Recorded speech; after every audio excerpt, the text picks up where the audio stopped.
Hey guys, so I'm back from my ride and I want to talk again about single speed gear choices. And the reason I want to go into this a little bit more because it's quite often probably the most question I get asked when I'm riding my single speed or when I post a picture of it. I used to post a lot on social media. I don't do that anymore. I have this journal on YouTube that's just for fun, but I don't post a lot of pics on Instagram and Facebook and stuff anymore like I used to. Just don't have time for it. Anyway, so I thought about this and I thought I would have a beer and do some post-ride banter.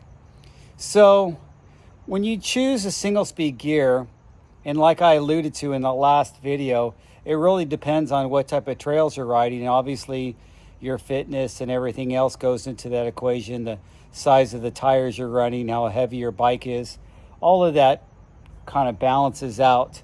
But I want to talk to you a little bit about the single speed cogs. So single speed cogs are not all made alike. So you can see I've got several different brands here. This is the Absolute Black. That's the Chris King stainless steel. That's an Endless Kick-Ass cog. This is a Renan.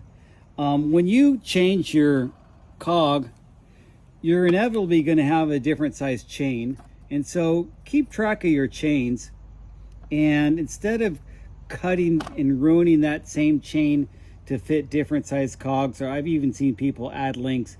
I don't think I'd feel comfortable adding a link.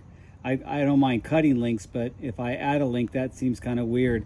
So let me show you what I'm talking about, and maybe you'll get a better perspective. So when I put a bigger cog back here, that's going to pull this in. And when it pulls that in, it might pull it in to a point where I'd have to have a longer chain because it's pulled all the way in, but the cog is too big. And vice versa. When I put a smaller cog back here, that's going to have me go all the way out. If I go all the way out to the point where I don't have any tension on my chain, and as you can see, I like to keep my chains pretty tight, then I would have to cut the chain. So having that chain paired with your cog in the ratio that you have running is a good idea. Now, I just started changing my front chain ring. I hadn't changed my front chain ring in years. I just changed to this 30. So that's going to change my chains and chain length drastically. But I still will go back to the 32, just depending on the trails I'm riding and how I feel. Right now, this felt great. Like I told you guys earlier, it was nice to be in the mountains. It was nice to have a real easy gearing. I will go down to the Absolute Black 20 tooth next, and that's going to have me pull it out a little bit. So instead of cutting this chain, if I pull it all the way out and I can't, instead of it'll actually bring it in. I'm sorry, a smaller chain ring will bring it in.